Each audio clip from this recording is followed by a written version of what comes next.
About a minute, we're gonna get started because we have a full program for you all today.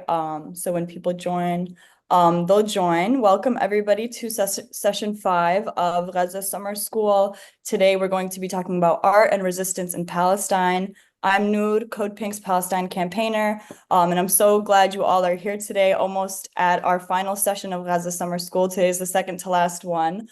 So I'm really excited for you all to be here. I'm going to pass it to Danica to go over our norms, and then we'll get started. Hi, everyone. Nice to see your faces. I'm Danica, CodePink's National Co-Director. Please introduce yourself in the chat, your name and location. And our norms are be respectful. This isn't a debate, but a discussion. We're not here to mediate arguments. We're here to learn from each other and take action for Palestine. Please be kind, please be curious, and please be ready to take action. And please stay muted unless you're sharing, because we record and live stream these classes. So like if you don't want your name popping up anywhere, you can change your Zoom name if you're on Zoom, or turn your camera off if you don't want it popping up at all. But those are our norms. So please stay muted. And we'll have time for questions at the end. Thank you, Danica. And with that, I'll introduce our first speaker, Mary Hazboun. Mary Hazboun is a multidisciplinary Chicago-based Palestinian artist who practices the art of weeping as an act of processing grief and somatic healing of bodies through drawings. Mary graduated from DePaul University in 2017 with a master's degree in women's and gender studies. Her work highlights the nuanced traumas of women and their resistance against different forms of oppression that's manifested in the military machine, patriarchal societies, and forced migrations. She uses art as a way of emptying blocked emotions, opening internal space, and pouring in trauma-informed introspections as a form of healing. Mary was born and raised in the city of Beit Lehem in Palestine and moved to the US in 2004. My first introduction to Mary's work was also back at DePaul, not both as us as students, but from her coming back to Students for Justice in Palestine event. So this all feels very full circle. So I'll pass it to you, Mary. Thank you for joining us.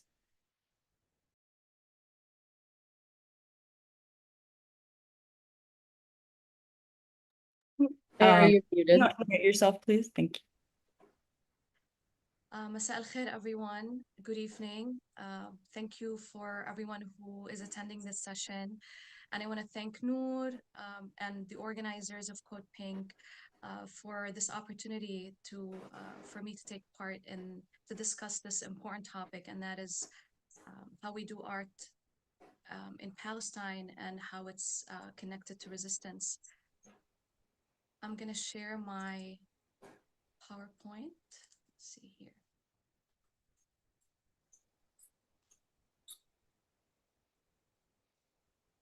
Can everyone see the screen? Yeah, we can see it, but if you could speak up just a bit, Mary, I think some people are having trouble hearing. Okay, let me know. Is this better? Yeah, that sounds better. Okay, perfect. So before I begin, I'd like to dedicate my talk and this time to my people in Gaza and the West Bank. It's particularly hard for me during this time to speak about my personal history. Yet my aim is to connect my personal with the political, which lies in the heart of transnational feminist practice. And that is also at the heart of what Code Pink does and have been doing since its creation. So before I begin the talk, or engage in conversation about art as resistance, I'm going to share a little bit about my background and how I started my journey as an artist and towards the art of weeping. And then I'm going to explore what resistance means to me as an artist. So as Noor mentioned, I was born and raised in Bethlehem, where Jesus was born. And my mother's from Jerusalem, my father's from Bethlehem. So that created a very particular reality for us under the Israeli military occupation, because even though both cities are a 15-minute drive, yet the geopolitics of each city dictated access to specific roads or the lack of healthcare, mobility, being able to see family on either side, and also experiencing firsthand the second uprising in Bethlehem during my last year of school. So everything that I've experienced there shaped my resistance as a woman and as a Palestinian at a very young age. In 2004, my father decided to immigrate to the US, hoping that it will provide a better future for his children. And in my experience, because it was forced, I did not want to leave. That experience of being uprooted is one of the things I've lived through that I don't think I'll ever overcome. A few years later, I got my bachelor's in sociology with a focus on African and African American studies. And in 2015, I enrolled in my master's program at DePaul in women's and gender studies. And that's where my art journey began. I really did not realize or understand what I signed up for until I started taking classes that course material that discussed military displacement, violence, and a lot of the trauma from what I've lived under and I repressed started surfacing in my body, experiencing flashbacks in class, having to leave the classroom. So it was a very visceral reaction. And I was lucky back then to have met my professor who later became my mentor. Her name is Layla Farah. She's a professor of women's and gender studies and a performance artist who have lived through the Lebanese civil war. So she was the first person to tell me that what I was experiencing was trauma or post-trauma.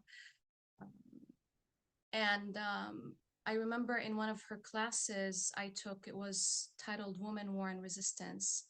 I remember we were reading and discussing, in depth what Bosnian women have gone through in the mid-90s during the former Yugoslavia war. And she had warned me ahead of time that she was going to show a documentary in class and that it might be tough to watch. So I remember that day that I picked up my notebook and I started doodling. And it was the first moment that I've experienced safety in my body. And I was disconnected from my surroundings. I didn't feel like leaving the classroom because it was very comforting, the practice of it. And I'm going to share some examples of my early doodles in class. So I picked up the habit of doodling. So every time in class, I would just do that over and over again and in a way to cope with what I was experiencing and I did not have language for.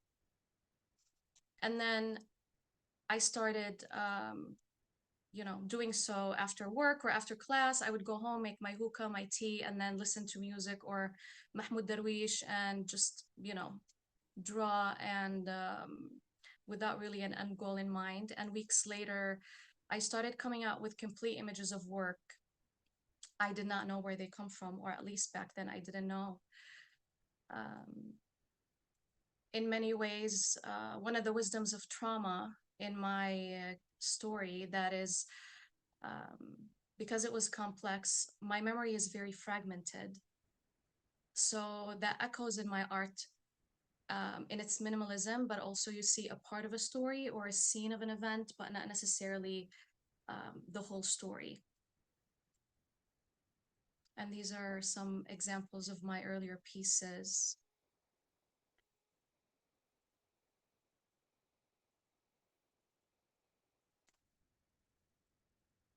As an artist, it's quite difficult for me to speak about my art.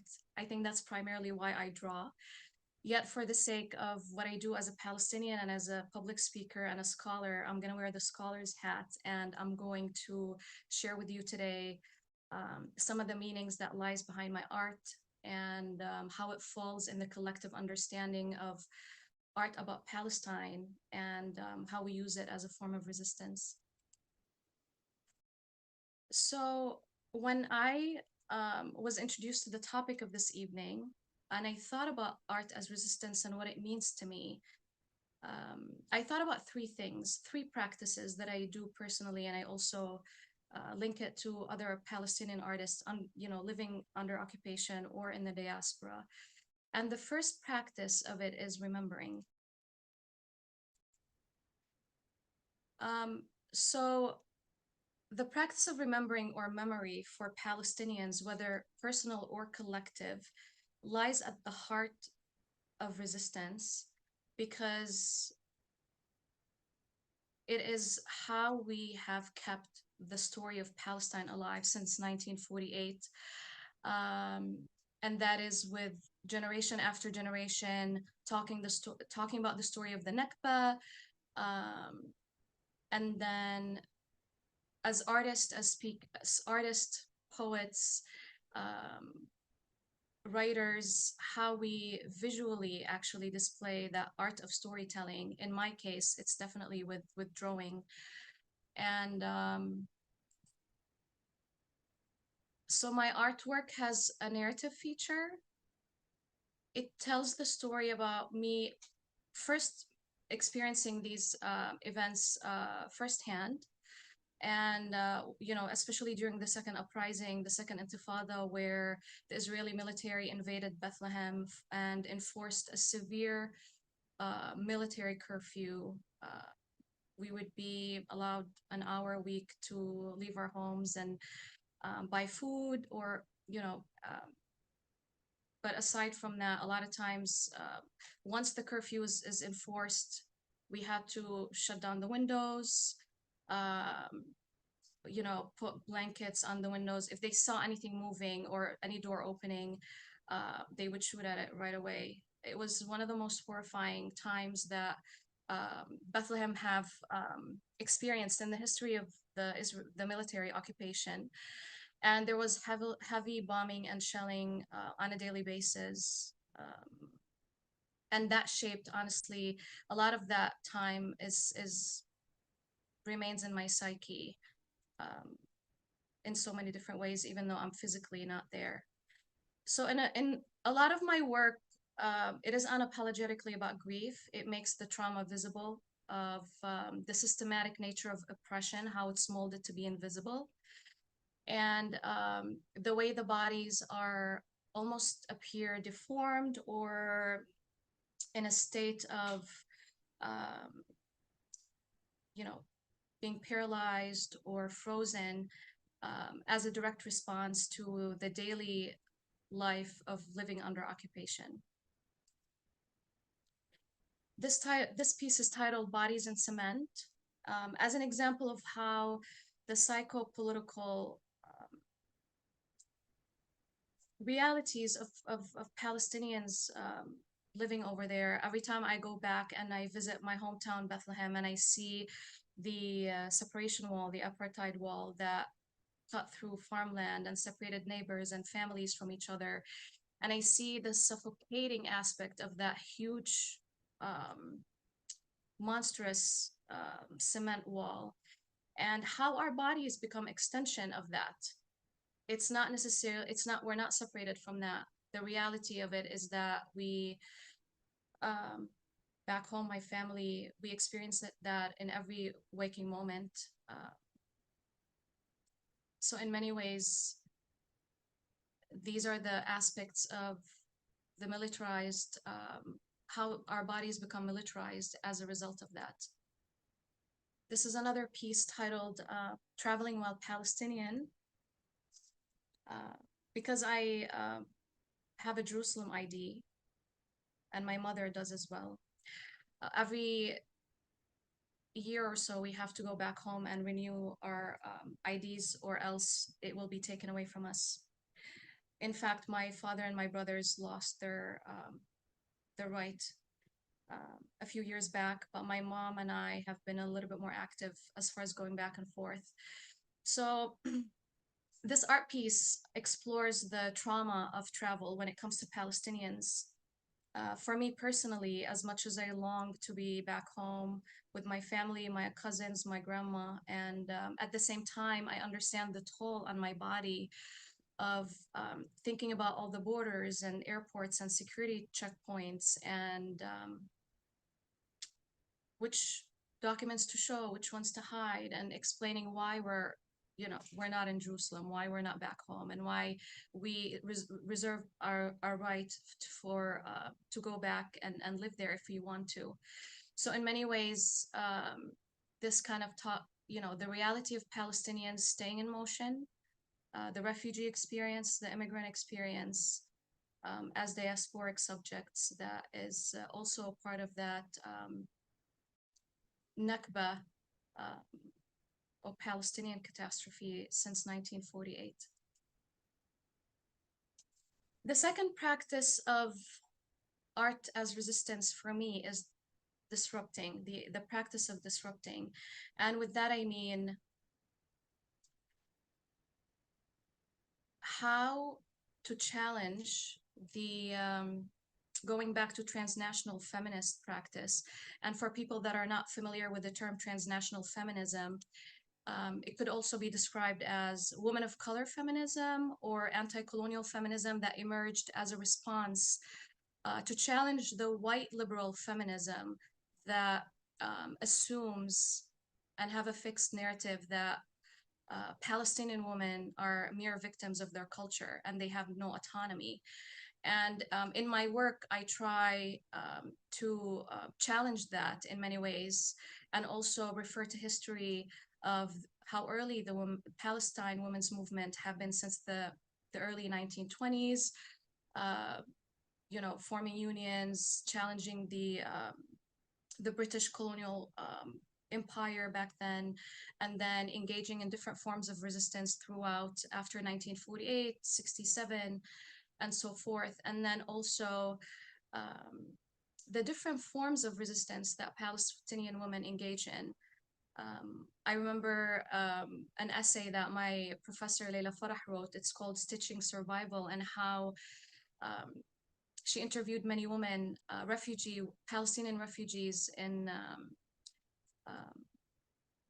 refugee camps in Lebanon, and how they used embroidery as a silent form of resistance, and also to create an economic source for them to provide for their families. So in many ways, it's important to often understand how women under occupation navigate these spaces, and how different the reality of, for example, a Palestinian woman in a refugee camp in Lebanon versus my reality as a Palestinian woman growing up in Bethlehem. So that kind of dismantling the notion of sameness, and also bringing that autonomy and agency of how Palestinian women are able to do so given the horrific circumstances that they live under. The third practice is liberation. Liberation, and in many ways for me, is a practice, a daily practice for me as an artist. And then what it means to liberate and dismantle the systematic erasure of our narrative as Palestinians, our rights to exist, and everything that has been taken away from us. So part of the practice of liberation is actually reclaiming the land, reclaiming the story of Palestine, reclaiming the reality of our human existence. So in many ways, this is an art piece that is loved by many. It's called Bodyland. It kind of echoes kind of summarizes basically the legacy of Palestinian women resistance, with celebrating or honoring the mothers, the sisters, the daughters, of how they're rooted in their land, that inseparable relationship that indigenous people have with their land, and then carrying the children, and then it seems like she's moving forward. So that future vision that they have and they foresee. Also, practicing liberation and challenging the say the colonial narrative of the uncivilized, the unhuman, the subhuman, the everything that we're deemed to be portrayed as in the mainstream media, the history of, you know, as the history of different colonial realities where the indigenous people are described as and then deemed as the enemy, and how by reclaiming that, it's part of liberation, or on the way to complete liberation. In this particular piece, I struggled with how indigenous people are rooted in their land. So she's half, the indigenous reality is manifested in her tatriz, in her embroidery in the upper part of her body, but then her legs are is a tent, which refers to the refugee experience, the one to be in constant motion. So how to balance these two realities that are contradicting, and also how to be both and. That's something I have struggled with for a long time, being away from Palestine, and at the same time learning how to use that, being in between places, to use it for the sake of Palestine. And to conclude, I also think of solidarity in many ways as artists of how we do resistance, and within a transnational feminist context is realizing, I remember Angela Davis once said that it's important to note and highlight that Palestine is a feminist issue, and Palestine is not a single issue struggle. It is interconnected with other indigenous struggles across borders. If we think of the settler colonial state and how it's linked to the military-industrial complex and the economic systems that sustain that, and how is that also linked to capitalism. So in order to think of how, you know, to undo all these structures, requires acknowledging that our struggles are interconnected. So being in times of genocide, what's manifesting in Gaza, in the West Bank, what's happening in Sudan, in Congo, all these realities show us one thing, that it is at the heart of empire, that the work that needs to continue to be done. And I think Palestine has been one of the longest testimonies of what militarization does, and what settler colonial imagination does to an indigenous population. And in this, one of the things that manifested in the past 6 months is the seeing that global movement, people, solidarity movement, at, you know, in many ways and almost across the globe, working towards collective goal. And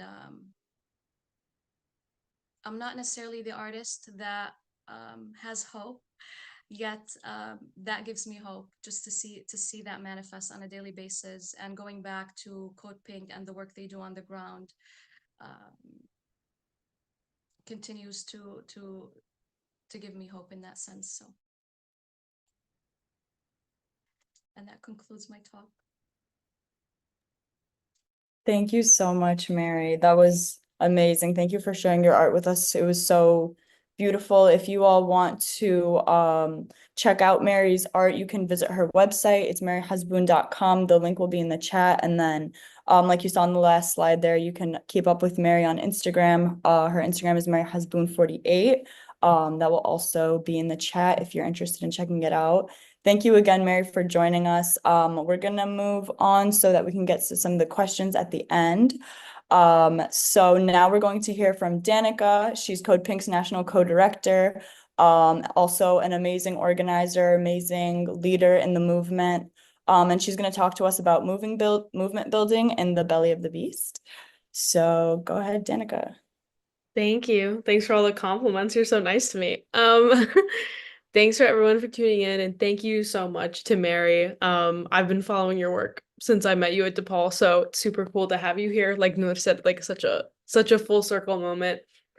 Um, so Code Pink has started.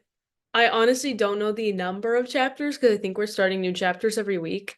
I help facilitate the chapters in the Midwest, but we have them in the South, East Coast, West Coast, and all over. So, um, we've been doing a lot of organizer trainings, and we see sort of the same issues coming up in our chapters. So I did this training or a version of it at the UNAT conference in St. Paul, but I think it would be helpful to go over here.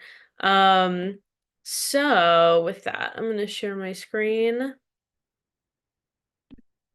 Does that look good and decent? Yes, it looks great. Okay. Okay, cool. Um, So, like I said, I'm just going over some of like the things that get people tripped up. And a lot of it might seem super obvious, but like we could all just like sometimes when you think something but you just hear it said out loud and then it makes it real. Sometimes we just all need these reminders. And these are things that you should be communicating to people in your organizing spaces as well. So I'm gonna show you all one thing really quick. I'm gonna show you it, I'm gonna read it, and then I'm gonna tell you what it's from. And if you know where it's from, put it in the chat. We can have like a little game with it, because it is circulating in organizing spaces, every so often. All right. Here are just some tips. Okay, it's like the screen share is covering that thing, but it's never go always put things through channels, never permit shortcuts to be taken in order to expedite decisions, make speeches, talk as frequently as possible at great length, illustrate your points by long anecdotes and account personal experiences, never hesitate to make a few appropriate patriotic comments. When possible, refer all matters to committees for further study and consideration. Attempt to make the committees as large as possible, never less than 5 people. Bring up irrelevant issues as frequently as possible. Haggle over precise wording of communications, minutes, and resolutions. Refer back to matters decided upon at the last meeting and attempt to reopen the question of that decision. Advocate caution, be reasonable, and urge your fellow conferees to be reasonable and avoid haste, which might result in embarrassment or difficulties later on. Be worried about the propriety of any decision. Raise the question of whether such an action as is contemplated lies within the jurisdiction of the group or whether it blah, blah, blah, blah. A lot of stuff there. I can't see, or I can see the chat. I'm gonna see if anyone knows what it's from.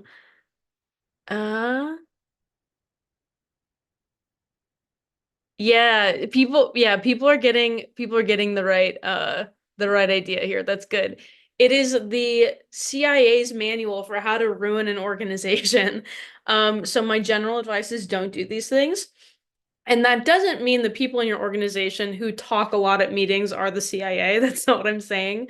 But it's just a good practice if the CIA is using these tactics to destroy your organizations, maybe avoid doing those things because it worked in the 60s and 70s and still works today. So that's what I'd like to start with just because it's kind of humorous that that's out there and circulating.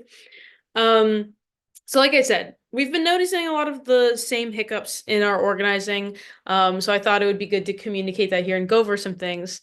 And if you are from one of my Midwest chapters, this doesn't apply to you. You're perfect and I love you. But just general reminders for everyone. So I'm going to go over 4 things really quick. Understanding capacity, direct communication, effective delegation, and being nice. A lot of these things seem obvious, but we do run into issues in practice in organizing spaces. Understanding capacity. Believe people when they say they don't have the time or focus to do things and focus on finding people that do have the time. So it's like you always want to be getting to know the people that you're organizing with. You understand what kind of life they have, how busy they are. Don't ask people to do things who don't have the time to do them. Take people at their word for those kinds of things. Planning actions is a lot of work. Planning a protest isn't necessarily super easy, especially if you've never done it before. So if you have a small group, plan a small action first, organize at the speed of trust. Do something small and low stakes so you guys know what your capacity is. I know we're all ambitious, but we have to make sure we're effective first.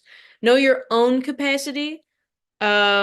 Something that comes up a lot of organizing spaces is people spitting out a lot of ideas but not having time to do any of the work to make them happen. That comes off as rude and it makes people upset with you. So if you are going to suggest something like we need to have a protest, you have to be willing to put in work to make that happen. Otherwise, you're just like throwing out ideas in meetings and it frustrates people. So don't suggest anything you don't have the time and capacity to make happen. Because it's a team effort. It can't just be dumped on one person, which usually ends up being the person like facilitating the meetings of the organization. Make a list of skills and things that you enjoy doing. So if you do graphic design or marketing, you could do graphic design and outreach for your organization, stuff like that. Because this work should be fulfilling in some capacity, and everyone has strengths that factor into organizing. Everyone. Bartenders, for example, make the best political organizers, I think, because they can talk to anyone. We have a few bartenders that lead our chapters of Code Pink, so that's great. Don't take on anything that you don't have capacity to do or that you won't have time to do well. People are counting on you. It's an ecosystem. We have to play our part. That's understanding capacity.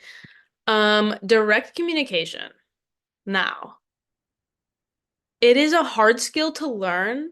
Most people are not good at it. And we absolutely need to be. Like, we absolutely need to be. I would say talk shit to each other, not about each other. If you have a problem with someone, you like gotta tell them. Like, this is this comes up all the time in organizing spaces. Try and decide if it's a real issue you have with someone or if it's just personal. Sometimes you don't like someone's personality. It's not always a moral dispute, and it doesn't have to be. You don't have to be friends with the people you organize with. You just have to stay focused on the end goal and your objective. And if you do have an issue, communicate it directly with the person. Like if someone was like kind of rude to you, you can just tell them that. We're all capable of harm. We're all capable of repairing harm. It's not very humble to think that you'd never hurt anyone's feelings. We're always hurting each other's feelings. We can do stuff to minimize that, but we do have to be honest with ourselves and talk through issues that come up, or it's going to negatively impact our organizing capabilities. So like I said, talk shit to each other, not about each other. It's a hard skill to learn, but once you learn it, it is so freeing. It minimizes the other routes you have to take to like get through conflict. Like it just speeds everything up. It makes organizations stronger if you're able to directly communicate with people.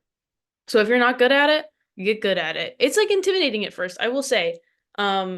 To tell someone that you didn't like what they said or that they hurt your feelings, it's like a vulnerable position, but it will make you a better organizer. It will make your organization stronger. So if you're not good at direct communication, get good at it. We can do it together. CodePink can have a whole training on direct communication if you need it. Effective delegation.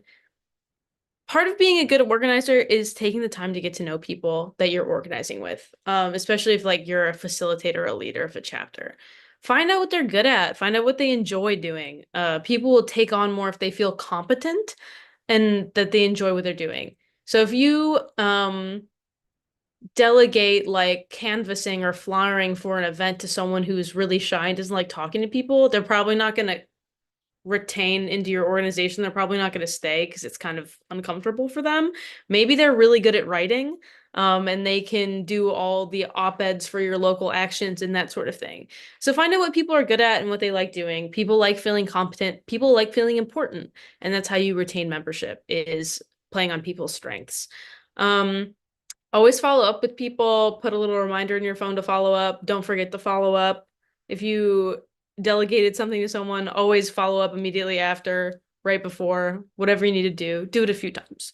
Because people need reminders. We all have really busy lives outside of organizing. We have personal lives, so it's it's never harmful to get a little reminder. Have a project document and track progress. Don't just like say things into the void, write it all down is part of effective delegation. Being nice. Um, Listen, sometimes there's mean people in organizing spaces, and I don't really get it because, we're trying to build a better world for everyone and all that. And so I think being nice is really important. Um, and and what that entails is being patient with people and practicing patience. And assuming good intentions of your comrades. Sometimes people are really quick to jump to bad conclusions. Maybe don't do that immediately. Maybe that will create some cohesion in your organization and make you more effective. Allow others to talk in meetings. Don't talk for huge long periods of time. Don't go on rants. Try and keep yourself focused. If you know that you rant a lot and talk a lot, try and give yourself a little reminder or a note before a meeting that you're going to step back and let other people talk. Don't assume you're the smartest person in the room. I see this happen a lot. There's so many other people that know a lot more than you. And like being humble is part of being nice. Remember the goal is to organize effectively, not be a social group. Sometimes they get mixed up. Sometimes they do end up like I've made the best of friends through organizing. That's fine. But it's not the primary goal of organizing. Um, and embody the kind of care you want to see in the world. So for me, that's being patient, even though I'm maybe not the most patient person, is trying to practice it as much as I can. Um, and caring about people's lives outside of organizing, I think is important too. So yeah, be nice. And then overall, just recognizing and embracing that organizing people is very hard. It's very it's worthy of your time. It's very noble. It's very good, but it's hard. We don't always get along with everyone. And people are different. They have different communication patterns, and it's hard to navigate with a bunch of different people all in the same room working on the same thing. Um, but we just have to embrace that. And we're all hard to work with in our own ways. And we're all capable of harm and hurting people's feelings and upsetting people. So when it comes down to it, if you feel you're like yourself get like you're getting lost in all the social aspects of organizing, or you're having issues with direct communication or people not following through on their tasks, when it comes down to it, focus on the objective of your organization. What is it? What are you working towards? And if you don't have a clear idea, figure that out first. Sometimes people lose their North Star and they just have to like find it again. So those are just some of the things that have been coming up a lot in organizing spaces that I've been a part of and through Code Pink that I thought would be helpful for a little overview. But please look out. If you're a Code Pink member, you're a regional organizer, either me or three other people. We're having a convening soon where we'll have a bunch of trainings. And sometimes our trainings are public. So please look out for that. But we're here to help and support you all in any way. And that's all I got. Thank you for having me. Thanks, Danica. Okay. We do have some questions, and I think we actually have time for all of them, which is great. This doesn't happen often on our summer school sessions. So if you guys, another question pops into mind, feel free to drop it in the chat, and if we can get to it, we will. But the first question is for Mary. Somebody asked, do you teach any workshops on, any of your areas of expertise, whether it's art or your experiences? Not in a workshop style. I have done most of my work aside from being an artist is I get invited a lot to do artist talks in different organizations, college campuses, working with students on how to through the art of storytelling and just how I kind of today I gave a little bit of summary. So I go a little bit more in depth of about complex trauma and how art, in a way, as healing, it becomes a crucial form of how we map our inner world and inner struggle to kind of understand, what our bodies go through and our psyches.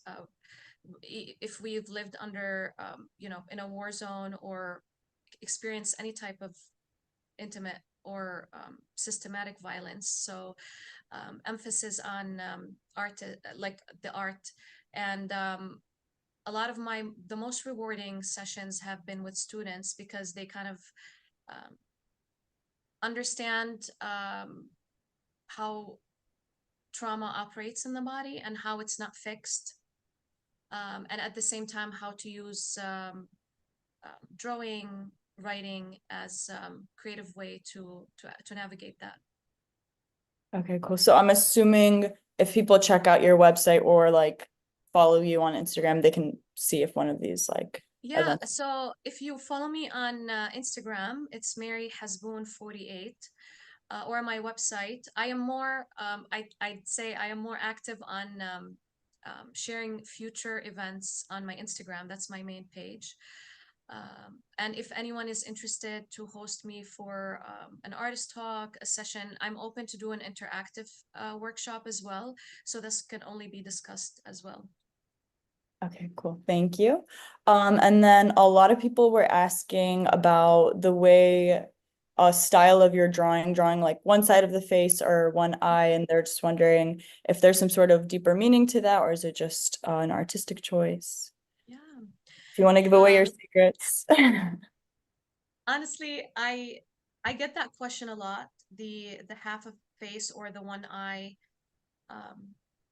And I always say I don't have an answer to that, or at least not yet. As an artist, when I started drawing and then I noticed that this had become a pattern, and then people started recognizing my art through that. It's one of like the main symbols that kind of distinguish my art. But what's interesting to me is when I'm in conversation with someone who have asked me that question, is I ask them that question back, and I've gotten some of the most amazing answers that, from their point of view, could be an interpretation. So for example, I had a student at a conference one time told me that it is one eye because it is one reality that is enforced on these bodies. And then another great answer that stayed with me is there's one eye looking outward to the world, and the other eye is looking inward, to the inner world. And yeah, so in that sense, there's no wrong answer. It's I learn a lot about my art through other people's eyes and experiences, and I honor that. That's really cool. Thank you for sharing. And then the last question for you, Mary, is, are there other resources you would recommend for learning more about resistance art, maybe specific to Palestine or other things? There are many resources when it comes to scholarship or literature, other artists' work. I mean, I have a long list of names to highlight some of great artists' work, starting from Najil Ali to more our generation, Hamad Saba'ne, Malak Matar from Gaza. Every one of those artists have their own particular way of telling the story and practicing resistance. And if anyone would like to connect with me, I could share more resources as far as books and also other versions like poetry and things like that. Okay, cool. Thank you. Danica, the next question is for you. Somebody asked, how do you get an idea implemented if you don't have time to work on it? Sometimes a person without spare time may have a great idea. Totally. I would say a lot of that advice was coming from, if a group's already planning something, sometimes people have very strong opinions of what should be done, and then they're not, either they don't have time, or sometimes they just don't want to like do the things to make it happen, or maybe they don't know. But it's not a bad thing to suggest an idea. It's just when it derails a conversation about what's already being planned and what's already being done, then it kind of it can kind of cause issues. So it's just a matter of not insisting upon it if you don't have the time to make it happen. You could be like, I think this would be a really great idea if there's a team that could take it on. But just being honest about like, I can't do it, so I totally get if it's not something that we could pull off. It could be a great idea, but if you don't have the capacity to like put in the work to make it happen, then you can't really insist upon it in your group. I think it's generally like sort of a bad practice. But good ideas do happen if you're busy, so that's fine. It's good to bring it up in like a brainstorming session. I don't think that's necessarily a bad place to do it. Yeah. And like Danica said, like just communicating kind of like everything, making sure people know like what your capacity is, how much you can contribute. Always good, always encouraged. Another question was, assuming good intentions can be difficult when tempers start to flare, is that not the paradigm of peacemaking itself? Oh, I think that might have been rhetorical, right? I think that was Josh. Okay. It's a good point. Oh yeah, thank you, Josh. Yeah. And then people are asking on tips, any tips for college organizing? Oh my God, saints. College organizers are saints. It's hard because we're busy with school and then well, I'm not in college anymore. You get busy in school and then also the turnover makes college organizing so hard because you constantly have to like pick new leaders of these chapters. Um, and you're under so much repression by the admin. I know we have three DePaul alumni here on the highlighted on the Zoom call. So you really have to insist on regularity, I think. And I'd be willing to have a whole conversation with someone about college organizing because it's so tough, but regular meetings, and the focus on winnable goals, like divestment, not having a bunch of projects at once, and like understanding your capacity as a student, and as a person under your conditions at your university. So what is going to be winnable at your university? What might be exciting to people at your university? Because at college, you have to like max out buy-in from your chapter members, whatever organization you're with.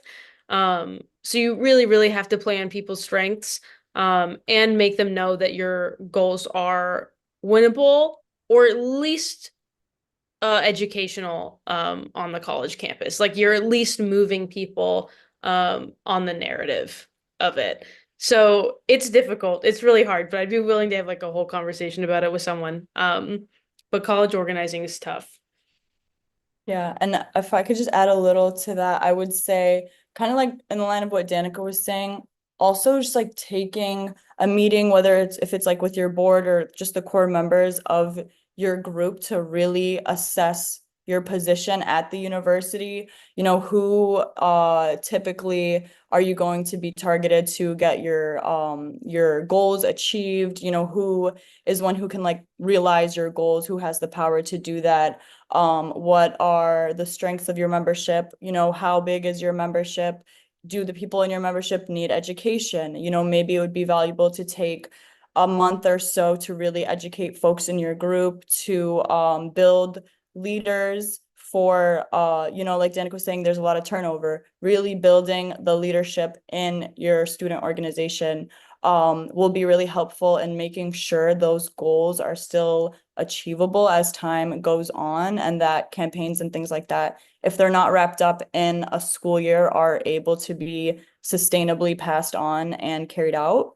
So I think invest a little bit of time in your group itself and really strengthening it, and you know, establishing some sort of education for new leaders and new members as well, so that everybody's kind of like on the same baseline for organizing.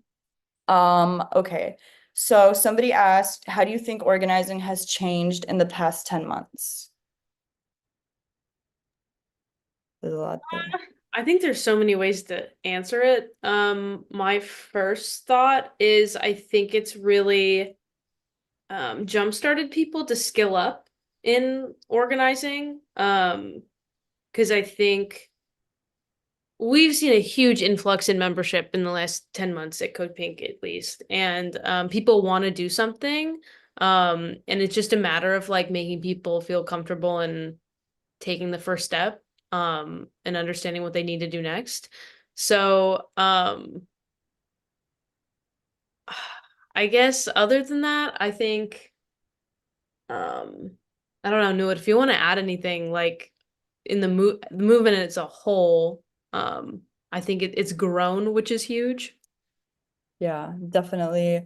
I think it's grown. I think a lot of people have a lot of opinions that, on the topic of Palestine specifically, maybe are not stemming from years of organizing or experience necessarily. So there's a lot of like educating each other even within organizations and kind of like zoning in on what the goal is and how that aligns with the Palestinian liberation movement as a whole, not just this moment right now. So I think that's something that's changed in the landscape for the Palestinian liberation movement.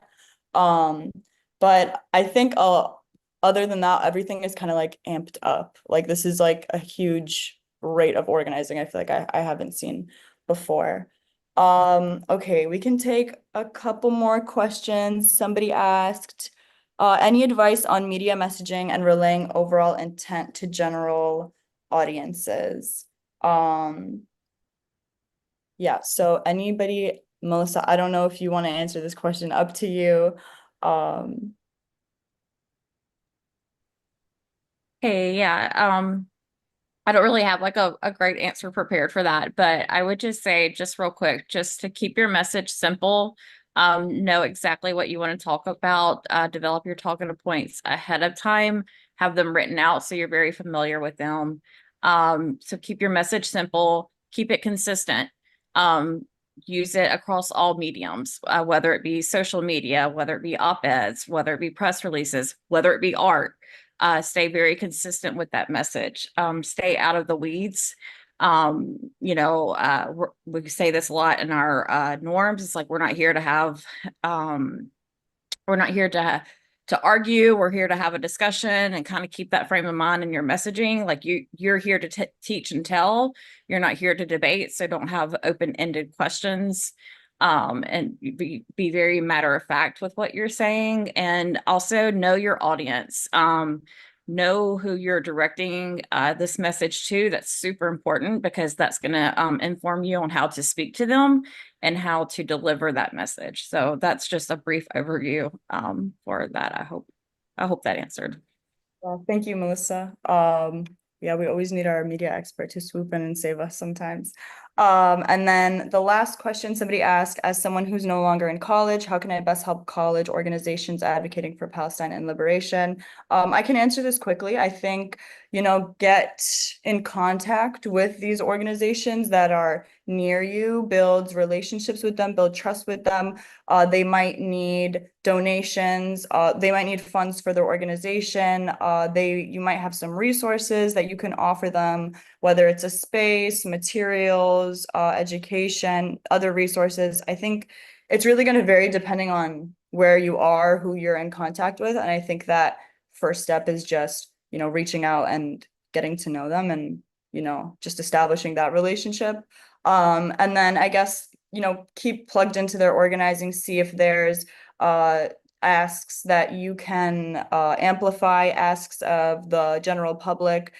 Maybe you can tap in that way. But yeah, I think just communicating with them and seeing what their needs are specifically would be helpful. Okay, I know I said that was the last question, but we have one more and it's just a good one. So I'm gonna ask it. It's for Mary. It says, what advice do you have for younger artists in organizing spaces or movement spaces? Yeah, that's a powerful question. Um, I'd say just continue practicing and doing the art that you do. It's a it's a great coping mechanism. It's a great way of self-care. It's a great way of expression, validating one's reality and the collective reality. So whatever the form of art that students practice, um, I was a student in activist spaces. That's when I started my artistic journey. So to me, it doesn't matter like how old you are or what are the circumstances in the midst of, you know, chaos. And that's where art provides us with that almost like safety. Like for me, art saved my life. It restored my sense of sanity and sense of self, and even hope in a way where maybe I don't have, back then I didn't have language to tell my story. Like every time I would want to do that, I would freeze and I would start stuttering, and I would just struggle with severe anxiety. And then art mapped the way for me to tell my story, but in a different way, until I got my body and myself able with healing and recovery to be able to use both. But art continues to be my main modality of expression.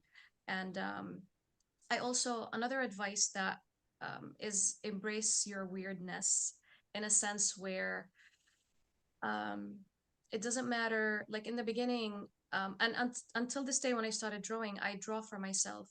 I totally don't have an audience. And I think that's the secret to why people connected with my art across communities. And because it is so raw and it's so different, and it just tells the story the way I want to tell it.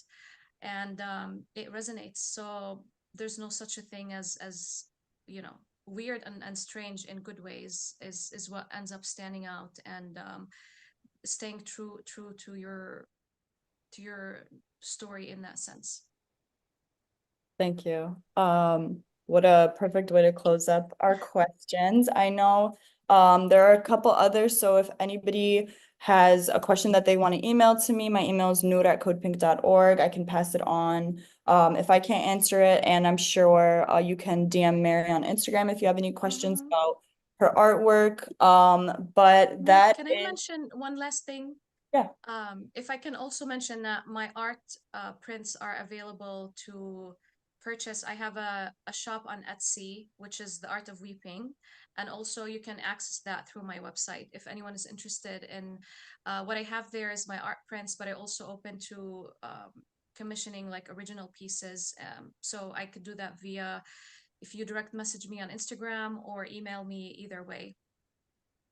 Perfect. Thank you.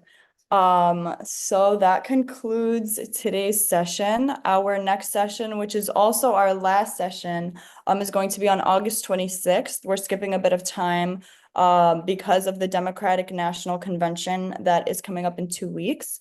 That session is going to be about Palestine, repression, looking ahead, and kind of bringing together this whole summer school and reminding us what it's about and how we can take action moving forward, and just like grounding ourselves in the state of the movement so far. That's also our graduation, so you don't want to miss it. Even if you've been to one class, all the classes, everybody's welcome to graduate. We don't gatekeep education or credentials. So like I mentioned, we are going to have a couple classes off, or one week. We're skipping a week because of the DNC. And if you guys are near Chicago, can make it to Chicago for the Democratic National Convention, August 29th to the 22nd, one day, all days, definitely join us. We're going to put the link in the chat, and, you know, march with us. There's going to be a huge march, and we're going to be raising our demands to end the genocide in Gaza, for reproductive justice, and, you know, our anti-war, anti-militarism messaging there. We've been sharing the Bought by Zionism website with you all the past few sessions. If you ever want to volunteer or help do research for that website, please get in touch with Farida. Her email is farida@codepink.org. But that is everything for tonight. Thank you all so much for joining, and I can't wait to see you in a few weeks for our last session and for our graduation. Thank you so much, Mary and Danica, for joining us today. You guys are both amazing, and we are so lucky to have you and to have learned from you. So thank you guys so much. All right. Class is no longer in session, everybody. Have a great night. Thank you.